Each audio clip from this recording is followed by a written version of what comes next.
साथियों नमस्कार। मैं सूरज कुकरेती और एक सांध्य दैनिक का ब्यूरो चीफ गढ़वाल और विगत कई वर्षों से सामाजिक सरोकारों से जुड़कर लोगों को जागरूक करना और अपने अधिकारों के प्रति उन्हें जागरूक के साथ साथ अधिकारों को कैसे लेना है, लोकतांत्रिक व्यवस्था में कैसे अपने मत का प्रयोग करना है, इस पर लोगों को पत्रकारिता के माध्यम से और अपने प्रयाग न्यूज़ चैनल के माध्यम से भी जागरूक करने का कार्य करते हैं। साथियों, लोकसभा चुनाव बिल्कुल नज़दीक हैं।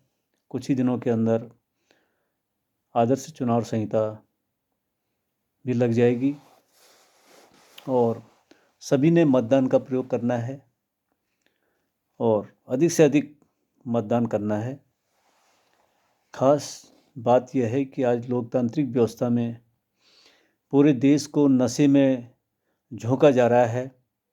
इतना ज़रूर ध्यान रखें कि जो भी प्रत्याशी किसी भी पार्टी का हो, अगर वो शराब, नशा और मादक पदार्थों का प्रयोग करके आपका मत लेता है, हमारी युवा पीढ़ी को बर्बादी की ओर ले जाता है, तो ऐसे प्रत्याशियों को सबक सिखाना होगा।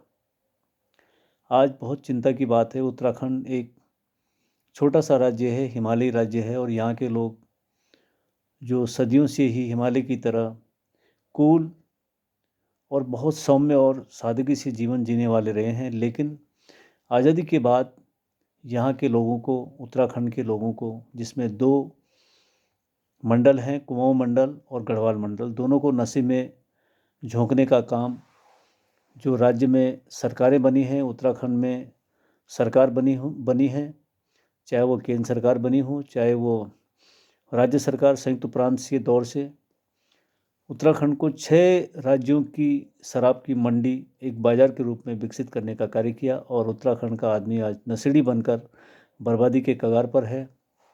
आज क्या स्थिति है, पहाड़ों में घर घर में शराब की दुकान खुल रही है और युवाओं को शराब बेचने के कारोबार में धकेला जा रहा है।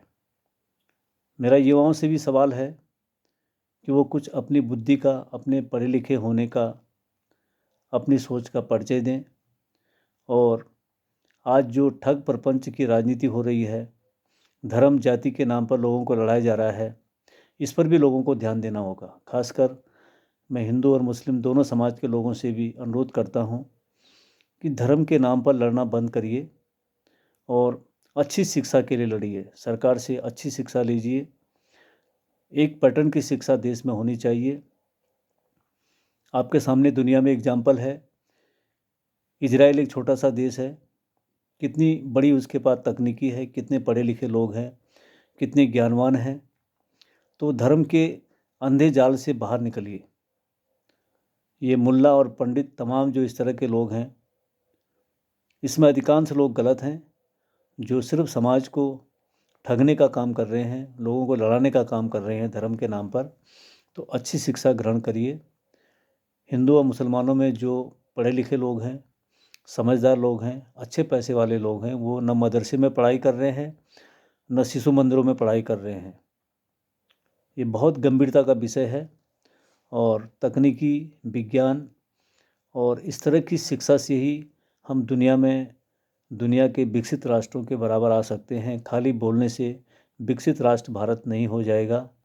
और मैं सरकार से भी अनुरोध करूंगा, खासकर मोदी जी से, कि सबका साथ सबका विकास अगर करना है तो धर्मांधता के जहर को भी रोकना पड़ेगा।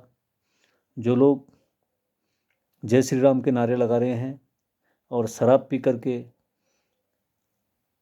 समाज में जहर फैला रहे हैं, इसको भी रोकना पड़ेगा। मर्यादा पुरुषोत्तम राम, उन्होंने समाज को क्या संदेश दिया है, किस तरह से उस दौर में छोटे बड़े के साथ समानता का व्यवहार किया है, तो इस बात का ज़रूर ध्यान रखें। और सबका साथ सबका विकास तभी होगा जब समाज के हर वर्ग संप्रदाय के लोगों को इंसाफ मिलेगा, उनको शिक्षा मिलेगी, स्वास्थ्य सेवाएं बेहतर होंगी। तो ज़रूरी है कि अब समाज को भी जागरूक होना पड़ेगा। हिंदू, मुस्लिम और तमाम इस तरह के अंधविश्वासों में लड़ करके देश का विकास नहीं होगा, न विकसित राष्ट्र भारत बन पाएगा और बर्बाद हो जाएगा। सबसे ज़रूरी है कि आज नशा, शराब, तमाम ऐसी चीज़ों को बंद करना पड़ेगा। इनकी फैक्ट्रियां बंद हों, उन फैक्ट्रियों में और दूसरे कारोबार हों। लोगों को नशे के कारोबार से हटाकर दूसरे रोज़गारों में लाना पड़ेगा और इसकी जिम्मेदारी सरकार की भी बनती है।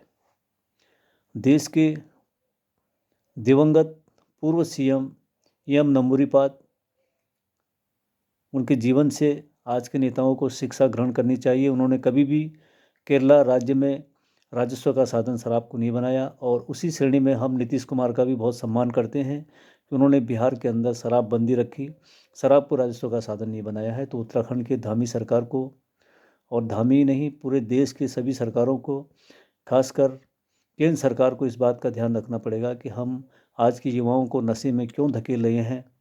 नशे का कारोबार बंद होना चाहिए जो स्वास्थ्य को ख़राब कर रहा है। सड़क दुर्घटनाएं हो रही हैं। ज़रूरी है कि देश का हिंदू, मुस्लिम सभी समाज के लोग जागरूक हों, शिक्षा के प्रति जिम्मेदारी समझें और धर्म के अंधापन, पाखंड, तमाम तरह के जो ठगी के कारोबार धर्म की आड़ में हो रहे हैं, इसका प्रतिकार करें और ऐसे लोगों से बचें। मैं इसी के साथ सभी की कुशल कामना करता हूँ। होली का त्यौहार आ रहा है, सब लोग शांति और सद्भाव के साथ होली मनाएंगे। किसी भी प्रकार का नशा न करें और नशा करके किसी के भी घर में न जाएं। तो ज़रूरी है कि खासकर हिंदू सनातन में सभी त्यौहार नशे की भेंट चढ़ रहे हैं और उत्तराखंड की तो बात ही क्या करें। उत्तराखंड तो पूरा नशे में डूबा हुआ है। इस पर हमारे धामी जी को, पुष्कर सिंह धामी जी को ज़रूर संज्ञान लेना चाहिए और रोज़गार के अन्य साधनों को राज्य में स्थापित करें। नशा, तंबाकू, तमाम इस तरह के जो व्यवसाय हैं इन पर रोक लगनी चाहिए और युवाओं को राजनीति में आगे लाओ, उन्हें नौकरियां दो, उन्हें स्वावलंबी बनने के लिए बैंकों से सुविधाएं दीजिए, अच्छी काउंसलिंग उनकी करवाइए जिससे वो मजबूत सोच के बन करके स्वरोजगार करें और उत्तराखंड सहित देश को आगे बढ़ाएं। धन्यवाद सभी का।